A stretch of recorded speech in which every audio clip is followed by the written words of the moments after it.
Welcome to everyone this evening, to members, to guests, members of other societies joining us again. It looks to be a very pleasing turnout this evening, and I'm sure we're greatly looking forward to Paul's talk. And of course, a very warm welcome to our speaker, Paul Hale, who's going to talk about his work as an organ consultant and the challenges of several projects, both recently completed, in progress and at the planning stage. Paul, of course, needs little or no introduction to most of us, being a past president of the society on 3 occasions, I think, so far, Paul. Organist Emeritus of Southall Minster, organ advisor for the Diocese of Southall and Lincoln, and currently president of the Organ Club. So without further ado, I'll hand over to Paul to introduce his presentation. Thanks very much, David, and good evening, everybody. It's strange talking, not knowing who's watching you talking, but it's lovely of you all to chime in. And I hope the evening where you are is as beautiful and sunny as it is outside here. I can see out of 2 windows, and it's a lovely evening, beautiful enough to make anybody smile. Most of you may know that I took slightly early retirement from my job at Southall Minster because the increasing demand to be an organ consultant. I've no idea why the demand increased, but it carries on increasing, and so it's become a full-time job, really, and I absolutely love it. Every job has its little problems, but they're overwhelmed by the creative joy of bringing an organ project into being. And when I was asked to give a bit of a talk by David during his presidential year, I thought I'd love to share with you all some recent and current and future projects. Now, I've got a lot of projects on the go at the moment, so it's quite hard to choose which to talk about. And I could talk probably for all evening on all of them. So I've got a piece of paper in front of me with a time schedule. I'm going to try to stick to it. I'm going to talk about 5 organs, 6 organs actually, if we have time, probably 5. And at the end of that, if there are any questions, do ask. But I will go straight through because some people may need to get off when I finish. Now I'm going to hope my machine works. Oh, there we go. Right, good. We're in business. Can you all see that slide? Wave, good. Okay. Well, the first one I want to talk about is the project of mine which is the longest in gestation. It holds the record, this one. I was invited by Gary Cole, who was then the organist, to do a report on the organ in St Peter's Collegiate Church, Wolverhampton, where Michael Jones and my very good friend Brian Armfield used to be organist. Back in the year 2000, this project then took 20 years to come to fruition. Mainly through the efforts of the most recent organist, Peter Morris, who's done a fantastic job there and built up a colossal choir. When he left, there must have been about 30 or more boys and girls in the choir. Absolutely marvellous. What was the challenge with the organ? Well, first of all, as you'll see in a minute, the organ was in a tricky space. It was a Father Willis, which Willis's had rebuilt in a very cheap as chips manner in 1970, and it didn't work very well from the word go. I remember Brian Armfield going up to fix the swell box, which kept packing up shortly after the rebuild, only to be told by Henry Willis that he'd invalidated the guarantee by doing so. And he retorted and said, well, you know, what you've built is hardly worth guaranteeing, so come here and fix it. Anyway, the next organist, one of the organists, Alistair Powell, who was a great guy, but very inclined to tinker with organs, shall we say, he got inside with a load of second-hand pipework and started swapping ranks around on the choir organ to turn it into a positive, and left it sounding pretty peculiar. It muddled on like that. The electrics started packing up, the heating in the building, cooked the soundboards and all the rest of it. And it desperately needed rebuilding. The plan had been originally for Nicholson's to do the work, but it was such an enormous job that their quote became too much money for the church to run to. So we looked at principal pipe organs in York, who came up with a very good scheme. But again, unfortunately, they proved too much money for what the church could raise. Eventually, both Peter Morris and I knew that we had an organ builder with whom we both worked, a small organ builder, Michael Farley from the West Country, in whom we had great faith. And Michael came up with an absolutely first-class scheme for a very reasonable price. And what sealed it for us was two things. One, a gift of £40,000 for a new console, and two, the fact that some of what would be going in the organ would be made for Michael Farley by Renatus, that really first-rate firm of craftsmen who make organ cases, organ consoles, organ soundboards, as well as building electronic organs. You may have read my recent article about them in Choir and Organ. I think it's in the current issue. So there's the organ. You can see its peculiar position on a gallery at the east end, just above the chancel arch. The church tower is behind that, and there's a very long chancel behind that, which has another little organ in it. The choir stalls underneath it show you just how many people there are in the choir. And the console on the right, although it has Willis characteristics, you can see the tilting tablet, the Willis-shaped stop knobs, and the Willis-shaped key cheeks, was built very definitely on the cheap by Willis's in 1970. A glance at the toe pistons and pedal boards show you that. And the fact that the stop keys for the couplers don't even line up properly, they got decidedly wonky. Now, those of you who are following this talk on a tablet may not be able to read. There's an occasional document where the print might be too small for you, and this might be one of them. This shows the Father Willis specification in 1882, which was basically the 1860 organ with a Willis choir organ from 1882. And if you can't read it, just imagine an absolutely typical Willis specification of the period, and you'll have this bang on. Slightly small swell though, there are no strings on the swell. An 1860 swell with the addition of a Voxhumana, which Father Willis was prevailed to put on. He didn't really want to, but he did. Now in 1971, at the bottom of the page, you'll see what Willis's did to it. Typically, Willis IV didn't like open flutes at all. His father didn't like harmonic flutes. Willis IV didn't like open flutes or harmonic flutes. So the great had the beautiful Willis Clarabelle flute replaced with a stop flute. He had the flute harmonique chopped in half, so it was just an open flute, and so on. The positive organ, you'll see the specification there, once Alistair Powell had put in various ranks and carved them up to make a positive instead of the choir that it was. The swell gained a 16-foot reed. Nicholson's managed to fit one in just about, only about 20 years ago or 25 years ago, which really helped with the full swell because there wasn't one before. But if you look at the pedal organ, you'll notice something very important.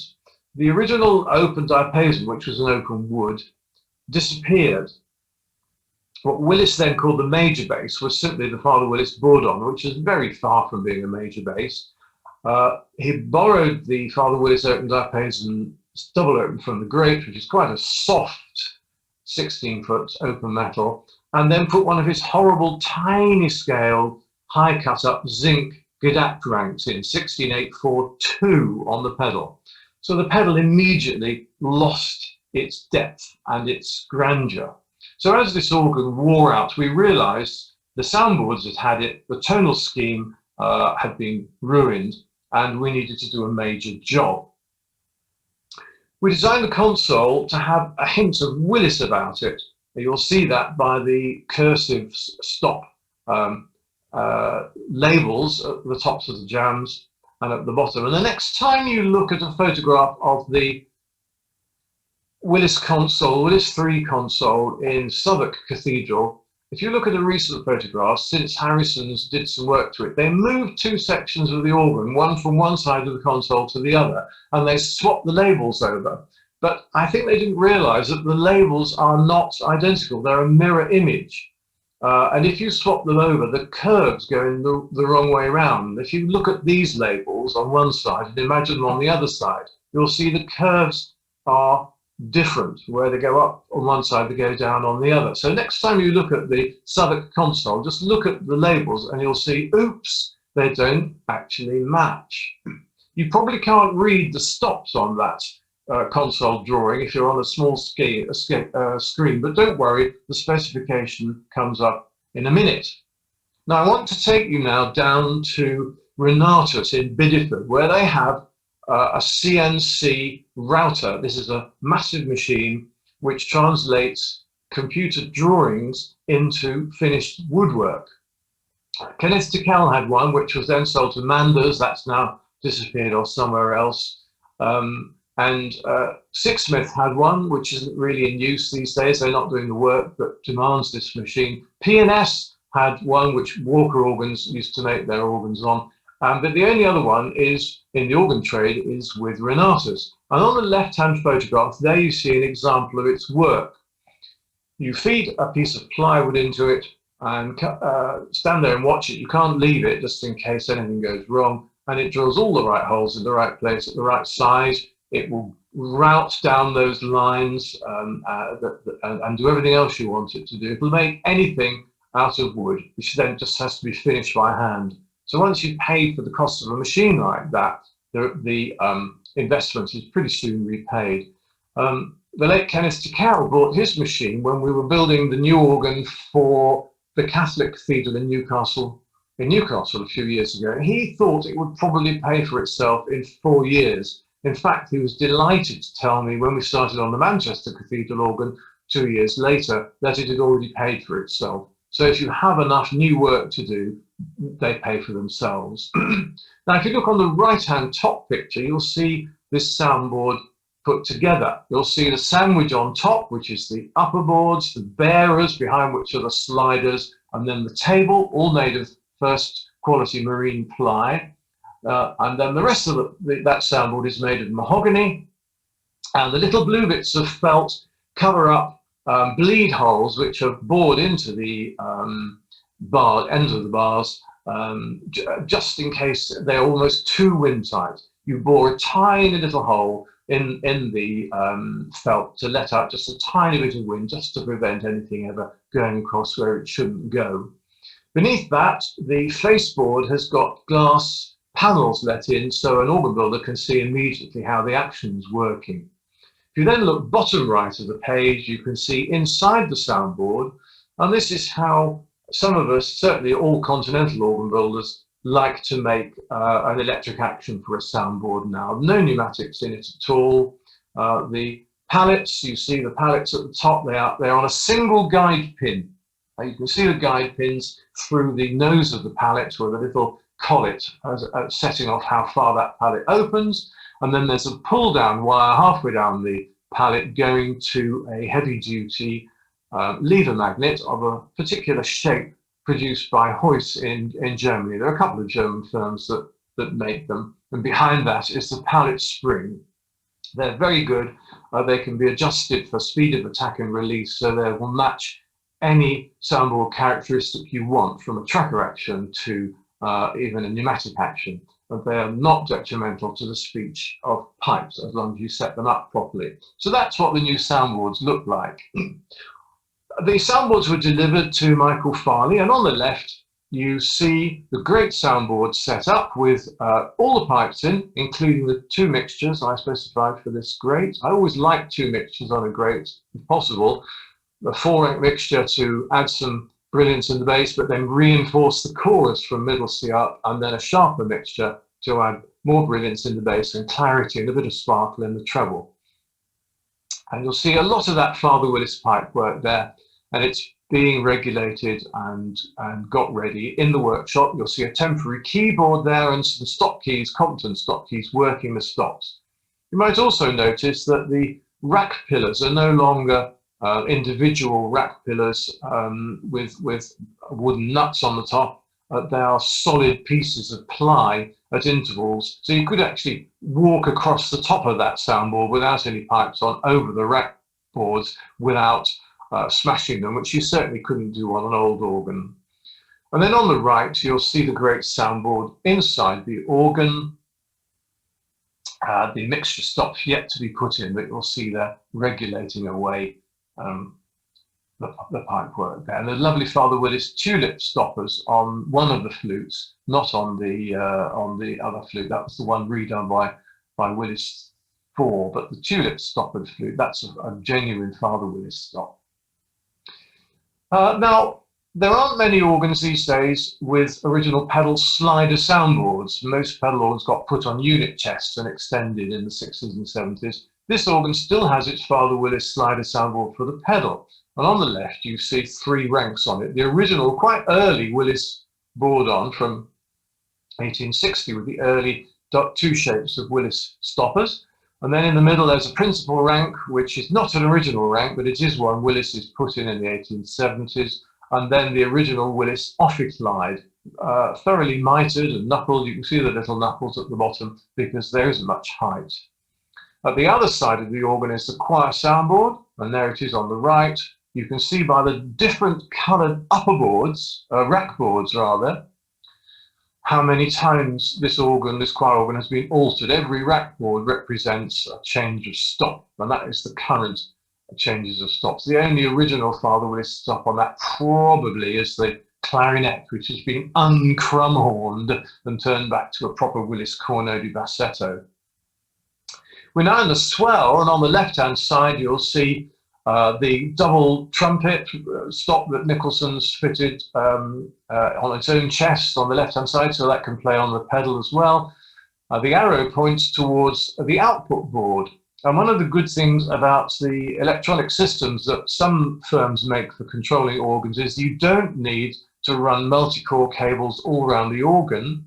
You can run an ordinary Cat5 cable from the control system to each soundboard, plug it into that green output board, and out from that board will come the 61 wires you need for the soundboard. So it saves an awful lot of wiring. It's extremely convenient.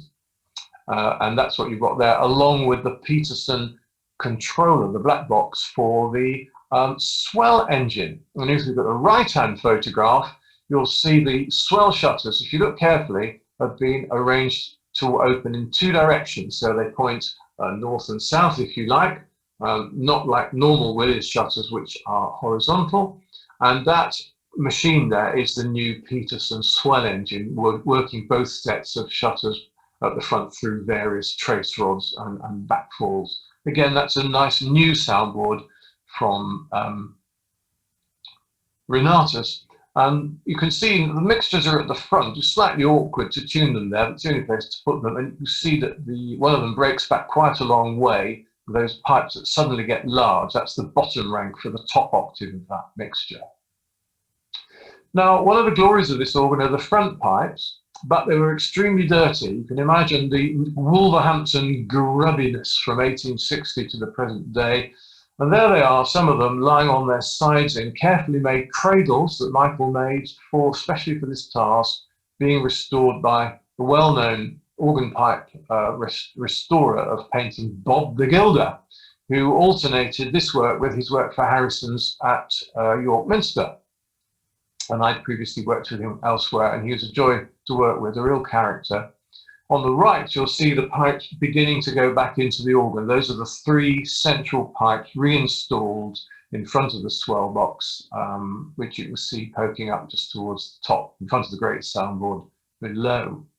And that is the absolutely splendid sight, isn't that marvellous? Of the case pipes put back in. I took that photograph from the West Gallery and then zoomed in. I'm sorry, it's slightly at an angle. I haven't had time to correct the verticals.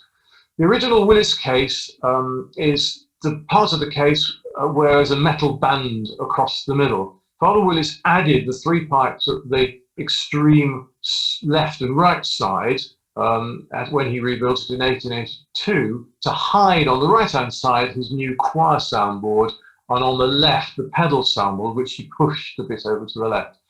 Unfortunately, because it's a very shallow case, the swell's above the grate, and you can see the swell box poking up over the top of the organ there. Can't be helped, nothing we can do about it. It's always been there.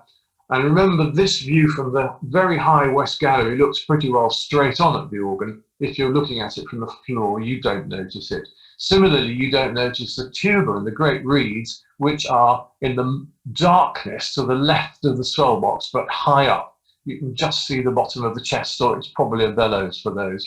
But the tuba, you can imagine a hooded tuba in Father Willis style, which we had made for this organ, speaks out wonderfully from there. There's the lovely Renatus console with Father Willis features like the key cheeks and various other things. I was there for a visiting day during the regulating, and it was a great pleasure to be there. They even put a red cushion on the bench for me, notice, but my little legs couldn't reach the pedals with sitting on the red cushion, so I pushed it to one side. It was very cold. They didn't have the heating on at the time. I seemed to be the only one there feeling it though. So that's the last slide for Wolverhampton. The last slide should have been Professor Ian Tracy opening the organ, which was due for last June, but we all know what stopped that. And look out in the press, because I'm sure in a very few months Ian will be there to give a stunning opening recital, and I hope you go, because it's a fine organ, and we're absolutely thrilled by how it came out. If anybody wants to email me after this talk to ask me to send them PDF specifications of any of these organs, I'd be very happy to do so. If you don't have my email address, you can reach me through my website where there is a link. On to the next organ. Ranmoor is a parish in Sheffield where they have a marvellous music tradition. They have a very good choir, men and boys choir and men and girls choir. They've always had a professional director of music. And Brindley and Foster, the local firm, built one of their best organs there in 1888, added to it in 1900, fitted tubular pneumatic action in 1911. It was rebuilt expensively by Nicholson's in 1963 with one of their very, very fine consoles. And then Roger Fisher came up with a rebuild scheme in 1989, I think, for David Wells to add quite a lot of stuff, including a 32-foot reed. However, fine though it was and is, there were always problems which the tuner could never get to the bottom of. The wind system and the wind pressures generally seemed to cause this problem. This had to be dealt with, but it had to wait until other things came to the fore so that the funds could be found. The church's heating system obliged by malfunctioning and completely cooking the organ, so we knew we had to do something about the soundboards and the wind trunks. We felt that the tonal balances, when listened to from the church, were not perfect. It was as if the organ had been regulated from the console, which is opposite the organ in the chancel, but in the church, the new choir organ, which was supposed to act also as a nave grate, was a bit loud and aggressive. The draw stop solenoids had worn out, and grit from the roof was getting into the grate reeds and the the tuba and things like that. And there was a mechanical swell pedal that went down from the console on one side of the stalls, underneath the floor, up into the organ, wrapped its way around all sorts of things. And it really gave you a hernia trying to open the swell box. Not so much the choir box, because David Wells has added that, and that was fine, but we had to do something about that. No, the colour balance on that photograph is not wrong.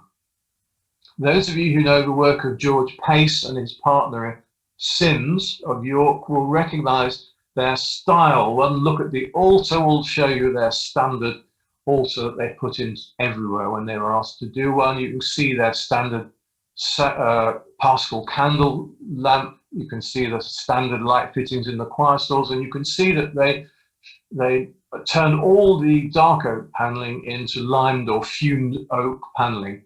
And incredibly, they painted the front pipes of the organ to match this grey effect on the wood. Well, I don't mind their work on the wood, but to make the organ pipes look so sad was a very ill-conceived thing. But there they are. There wasn't the money to do anything about them. If you look at the case pointing down the nave, luckily, it's still got its beautiful brindley spotted metal pipes. So they look as organ pipes should. Now, my report I was asked to give vital things that needed doing, desirable things that needed doing, and a standalone project. You haven't got time to read this now, because I'm going to talk about some of these things as we go through it. In no particular order, if you look at that photograph on the right of the screen, you will see some of David Wells's excellent work. You will see a new soundboard for the pedal upperwork that had an 8-foot principal, 2 4-foot stops, and a 4-rank mixture. And on the faceboard of this soundboard is a small concussion of the sort generally made by Howson and Harrison. That's what those 2 leaf springs sitting on the toe boards have just been taken off, and the soundboard's being cleaned. Now, can you see a problem with the layout of those bass pipes?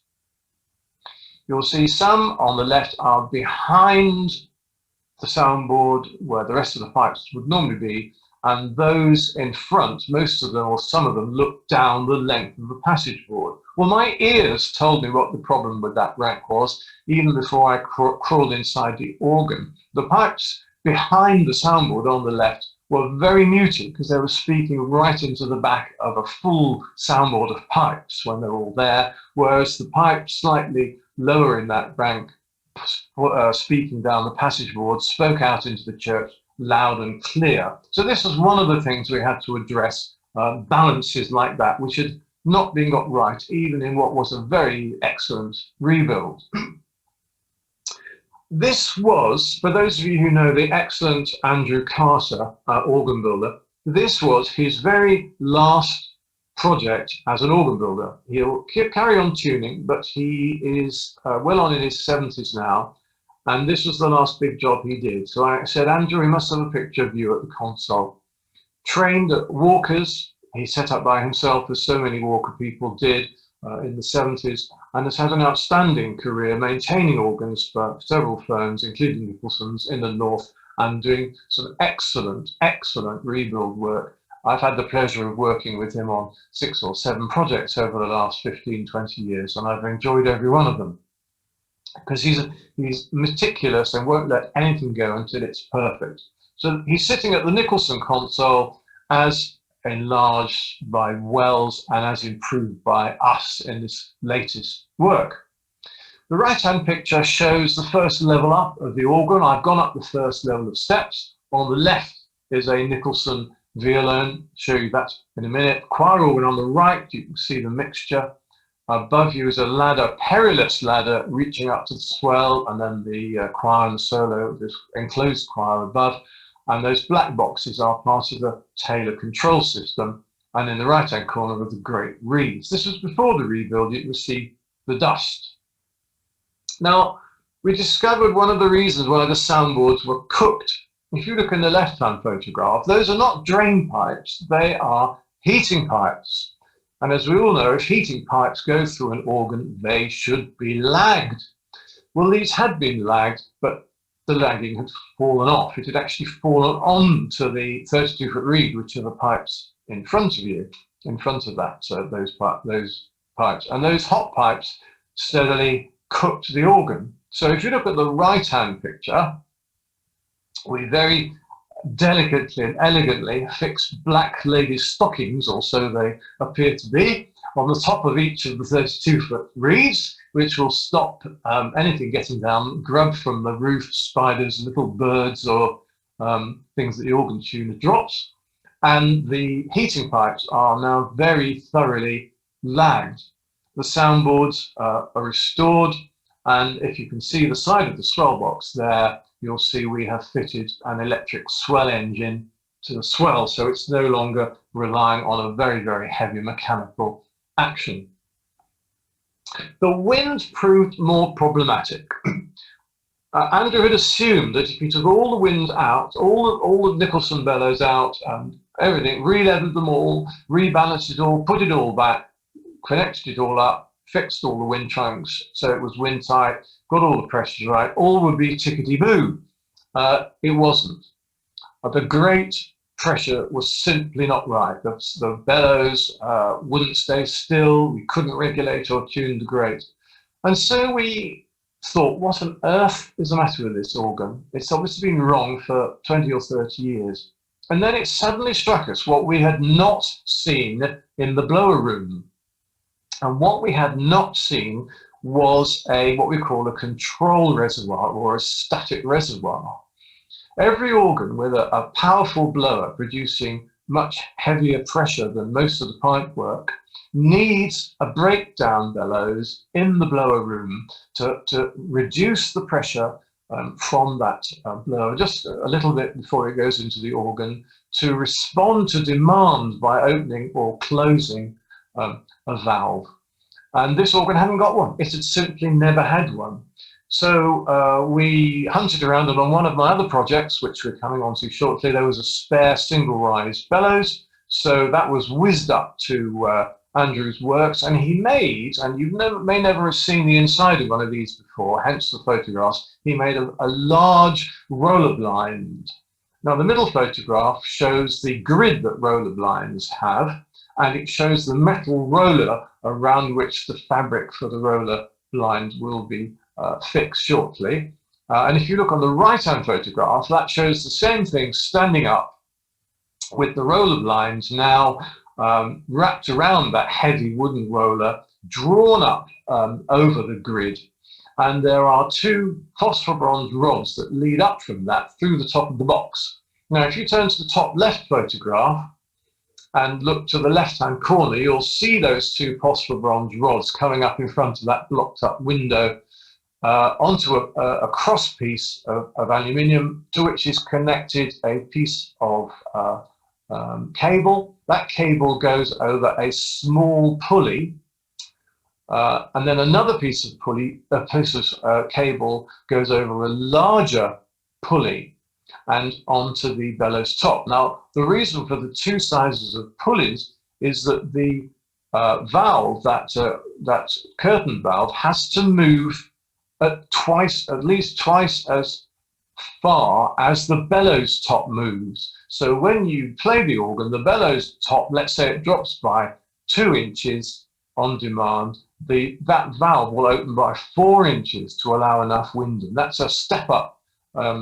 arrangement of pulleys, which walkers very often use. You'll often see that inside a walker organ, where their single rise bellows don't need to move very much to adjust the amount of wind going in. And much to our relief, that worked perfectly. And from that moment onwards, the wind was sorted out.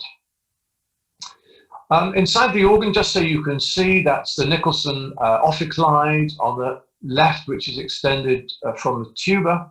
And that's quite high up in the organ, speaking out through the arch there. And on the right, we're in the swell. And I point out the copple flute because this was a very Nicholsonian thing. Stanley Lambert, who owned Nicholson's at the time, he loved copple flutes and popped them in wherever he could. So here, I think he probably took the harmonic flute off the swell, or whatever the 4-foot flute was, and popped that attractive looking copple flute. You can see those tapered canisters on the copper flute. They do give a lovely sound, but what they've got to do with a Brindley and Foster swell, I've no idea, but we did revoice it so it blended better. That's the outside of the church, my final slide for this organ. On the left there, you see a very good view of a Haskell bass, and I'm sure you may know what Haskell bass is, but you probably don't very often see one. Well, if you look at that solitional, you'll see the 8-foot octave is in the middle of the photograph. We're looking at probably 8-foot C there, looking down the top of 8-foot C. But to its right, the part right at the front, bottom right of the picture, sounds 16-foot C. And you'll notice that is much the same length as 8-foot C, but twice the diameter, and it has a tube the same size and diameter as 8-foot C stuck down it. It's suspended from the top. It doesn't reach all the way to the languid. It's a very carefully calculated mathematical formula which Walker's worked out and which several other builders like Nicholson's and modern builders like Hale even Grant Diggins and Bradbury, used to get 16-foot tone from an 8-foot pipe. It always gives you a string tone stop, and it's very prompt and a marvellous thing to have if you haven't got height. At Manchester Cathedral, we couldn't put the 16-foot open metals in the case, either the west or the east case. So if you ever go and hear the organ there, the bottom 3 notes of both the pedal and the great double open diapason are Haskell basses inside. I'm afraid they're not quite as loud as the case pipes, but the Cathedral's Fabric Commission made us make the case a metre narrower than the organ had been planned, and that was one of the compromises. It's a beautiful church, Ranmoor. There's a picture for you I took on a nice spring day, very much worth a visit. Now, those were 2 large churches with really big music programs. We now go quite deliberately to completely the other end of the spectrum, a tiny, beautiful medieval church in a village which doesn't exist anymore. If you like, a plague village in Barcheston in Warwickshire. It's a church in a field with what was the rectory next door, if you like. This has never had a pipe organ. It had a rather poor harmonium, but they want to have music, fine musical events, society weddings, all sorts of jolly things, so they need an organ. Where to put it? You'll see what the problem was with that in a minute. And how could they afford one? Well, a house organ had been gifted. This was the organ that belonged to Geoffrey Holroyd, for many years the very successful organist and director of music at St Mary's, Warwick. It was his house organ. He wanted to give it because he wanted pupils, students at the Royal Birmingham Conservatoire, which he is a director, to be able to give recitals there. And then we had to get dust and permission for putting a pipe organ in a medieval church where there hadn't been one before. There's the church. Isn't that gorgeous? And on the right, you'll see a view I took from the chancel looking down the nave. The harmonium is just beyond the screen of the arch on the right. You see the back of that rather large wooden box by the lectern. And of course, the first thing I spotted was the space either side of the west window. There's a font just visible on the left there, but behind that were some old rickety pews and an old rickety wooden floor. I think the last time they baptized anybody there was before the last war, so they didn't use that area very much. So I said, what about putting the organ there? What a good idea, said they. We'll come back to its position in a minute. This is the organ which Geoffrey Holroyd gave the church. This was in his house. The picture on the left is the view from his music room. The picture in the middle is his console with the ornate music desk and 2 very nice, nearly new P&S keyboards with toggle touch. And on the right is the view from the entrance to the organ chamber of his organ. You'll see at the back there an old bourdon mitred and an oboe. Those pipes were not used.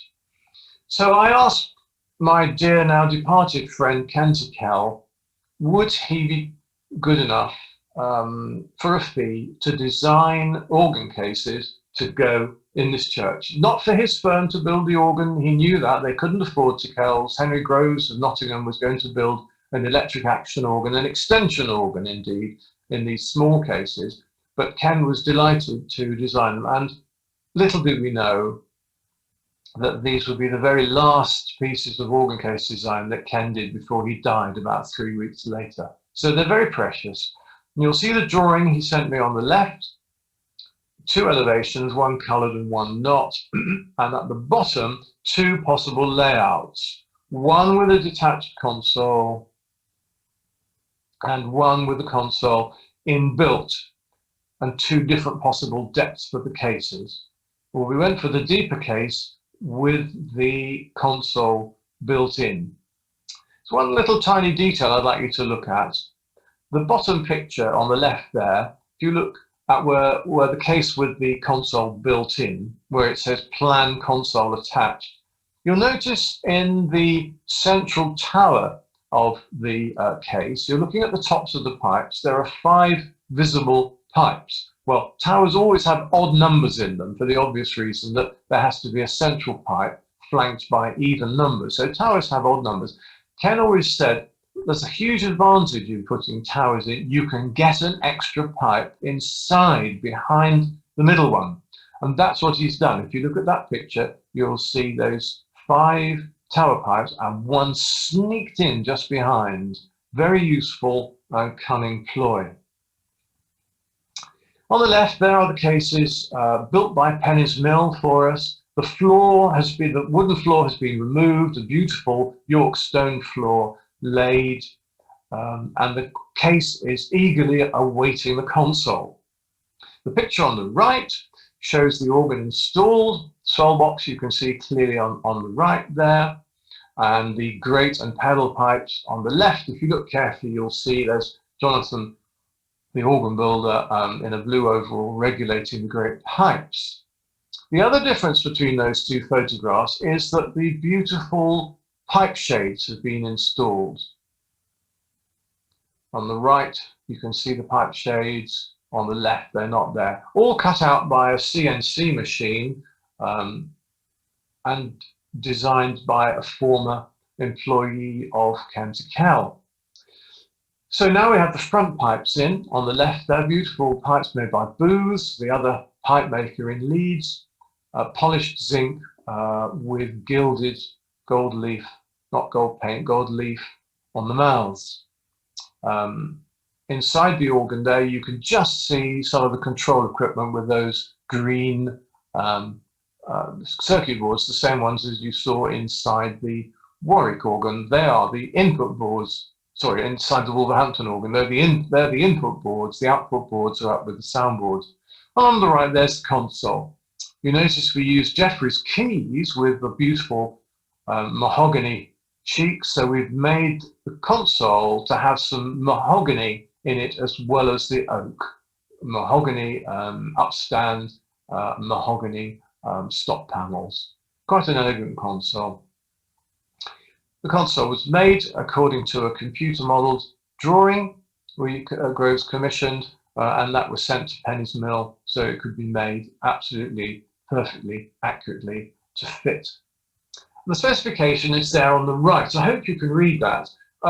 For reasons of space and costs, and because we were given a 5-rank extension organ, this is an extension organ. Make no apology for that. You could either have an organ of 2 manuals with about 5 stops on each, or you could use those 5 stops on each and develop a more complex specification, and you'll see it does just that, to the extent that on the grate, we not only have a chorus up to mixture, we actually have a 16-foot Liebig board on. We borrowed a swell trumpet for general use. There's a sesquieltra for chorale preludes. That's voiced more fluty in the bass, so you can use it for French tierce en taille.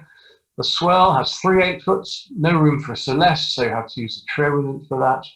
It has 2 2-foots, so the principal chorus works. It has a 3-rank mixture. It's one of those Walker-type mixtures. It's 3 octaves of pipes, which repeat every so often. You only need 37 notes to make a perfectly complete repeating mixture, and a reed rank. The pedal is mainly derived from the great ranks and from the swell reed. We had a wonderful opening weekend of concerts there. Edward Higginbottom, I gave a demonstration recital on the Saturday. Edward came and gave the first, if you like, repertoire recital on the Sunday, and then they had Sunday afternoon concerts every week, which will start again next year. Do look out for that if you see that in the post, in the internet, Barcheston, and try to get to a concert if you can. It's a slashing little organ. On the left, I took that picture as we left after the opening evensong sung by a choir, a scratch choir of Oxford chorus scholars. Very happy day, and that's what it looked like in the evening, with the sun just coming in on those pipes on the left there. And then somebody took one of me sitting at the console after I'd done my demo recital on the right. What a lovely church, what a beautiful place to put an organ. Another happy project. Now, we turn to a church now which figured in my youth. I was a boy at Solihull School, sang in the chapel choir, and a good friend of mine, Chris Grizel, was also a treble at St Margaret's Church, Olton. In a big choir, amazing chap Arthur Searle run one of those choirs. He was a sort of, oh, I don't know, choristers just poured into the church to sing for him. I don't know how he did it. He must have had 40 boys. They ran riot. It was such fun. They sang pretty well, but it was just pandemonium. It was great fun. And I got involved there. He needed somebody to play for the choir when they put on their concerts, which they did. And I think the first thing he said to me, and I suppose I've been only learning the organ a year, age 13, he said, "Oh, my boy, do you play the Mendelssohn sonatas?"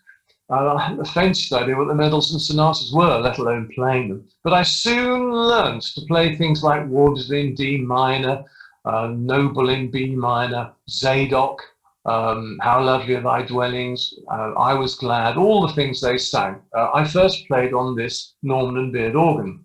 Unfortunately, in 1966, when I was 14 and doing this playing, a firm which will remain anonymous, but you wouldn't have heard of it, did an appallingly cheap electrification using second or third hand electrics. It never really worked, and the guy concerned ran away to Scotland and was never seen again since. It was looked after by me and Chris for 2 or 3 years. After that, we learned how to tune, and first of all, how not to tune on that organ, how to fix electric faults and all sorts of things, before they had the sense to get the local organ builder, Tom Sheffield, to take it on. He did some work on it, and 1 or 2 other firms have done work on it, but it really, by 2 or 3 years ago, it was on its last legs. That's the church, typical Victorian church, dead acoustically because of that red sandstone, typical of the West Midlands area, as we all know. Front pipes on the right top there have been rearranged and sprayed what I call a sort of hospital radiator gold. That's what cheap gold paint looks like after a few years. And at the bottom, the arch leading into the nave had an even worse effect, with a sort of pierced garden panels painted blue behind. What was to be done with this? Well, it's in the middle of being done at the moment. The console had looked like that by the time we got to it, and it won't look very different by the time we finished. It'll just be tidied up and smartened up and improved. But the rest of the photograph shows you things that will be removed. The bottom middle one shows you the mess that was inside, wind trunks and wires going everywhere. The 1963 switchgear on the top there had other bits piggybacked on. It was still wired up with cotton-covered cable from the console. Bottom left picture is an interesting one. When this firm rebuilt the organ, they electrified the Norman and Beard, and they added 3 old Compton Roosevelt chests above the choir organ. They put the great flute on one, that's the left-hand rank there, and extended it to the great and the choir. They put the great second diapason on the middle one and extended that to the great, the choir, and the pedal. And they added a new tromba, that's the right-hand rank, from Rogers, I think, in Leeds, and put that on the great and the choir and the pedal. That was a colour slide picture I took in 1966, which I've scanned for this show. The scheme we came up with was this one. The problem was the organ wasn't loud enough in the church. So we reckon we needed to put the great diapason chorus in that arch pointing down the nave, with the great flutes and the choir organ. The great flute's really in the middle of the organ, so they would relate to the great, but also relate to the choir organ, which would be behind the chancel case.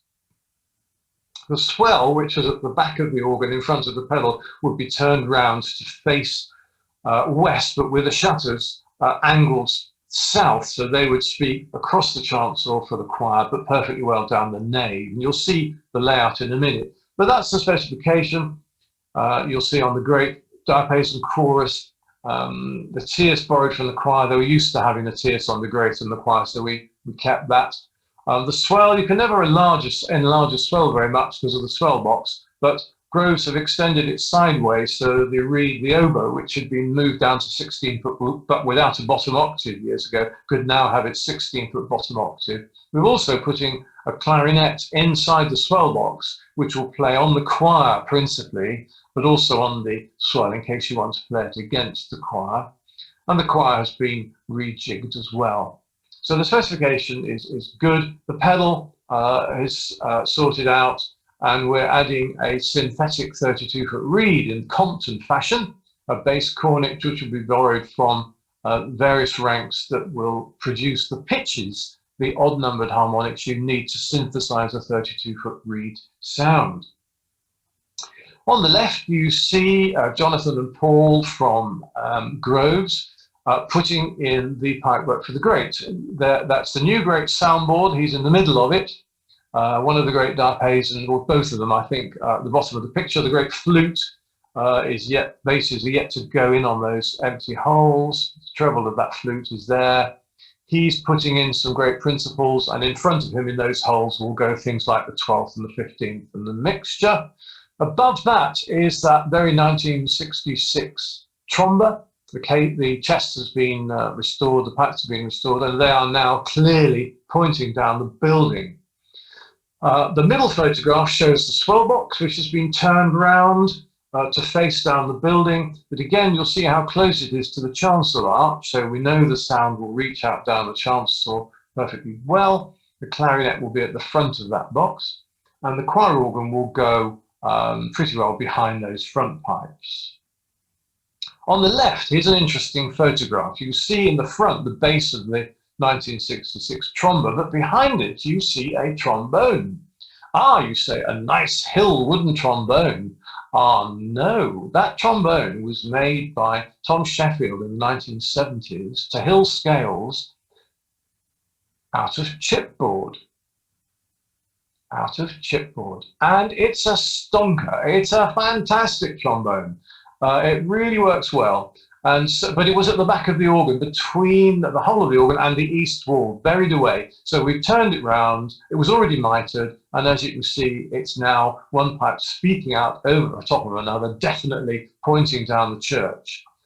Behind it, you can see the pedal cello, so the whole of the pedal's behind it. The middle photograph shows the swell basses on the C side with the holes he's cut in the side of the swell box. He's added an extension to the box on that side for the oboe. And the right-hand photograph shows what was the swell board-on basses now outside the swell. That will become a great board-on and the pedal echo board-on. Very useful. Now, top left photograph are the front pipes, or some of them, facing down the nave. There are a change of pipes there. They will be repainted. As you look underneath them, you can see they are fed by stout plastic conveyancing. We all know that organs used to be tubed up with metal conveyancing, and it's lovely to do that if you can. Copex, flexible conveyancing, was used by builders for many years, but it's not so good. If you stand on it, it's wrecked. It doesn't look nice. Because it's ribbed, it doesn't deliver a nice smooth wind supply to the front pipes. I don't like it for front pipes. They're hard enough to get front pipes to speak nicely anyway, let alone if the wind has got to them through a floppy piece of ribbed card. So Groves now use thick gauge plastic piping, which you can buy in any sort of size, obviously for domestic plumbing. And it's an incredibly smooth bore. It's very strong stuff. You can jump on it, it won't break. You can get it of any size, any sorts of junctions, and it makes perfect conveyancing. And he uses it for major wind trunks as well, at wind trunk size, rather than Copex or even zinc. The bottom left photo shows, on the extreme left, some of the trombones, then some of the great diapasons, I think that's the principal, and then the pedal soundboard. You can see the cello running away from the bottom of the picture. You can see the bourdon, which has had the stoppers re-leathered, and just out of the picture is the open wood. And on the right there, you can see that arch. Those pipes have come from another organ. You can see the blank bit on them where they haven't been painted, where the other organ had a rail. They'll all come out again, be rubbed down, undercoated twice, and sprayed modern Arden Bright metallic gold, which will look very good, and the front pipes across the chancel will be as well. That's work in progress. That should be finished in a couple of months, and I have every reason to think that'll be a good organ.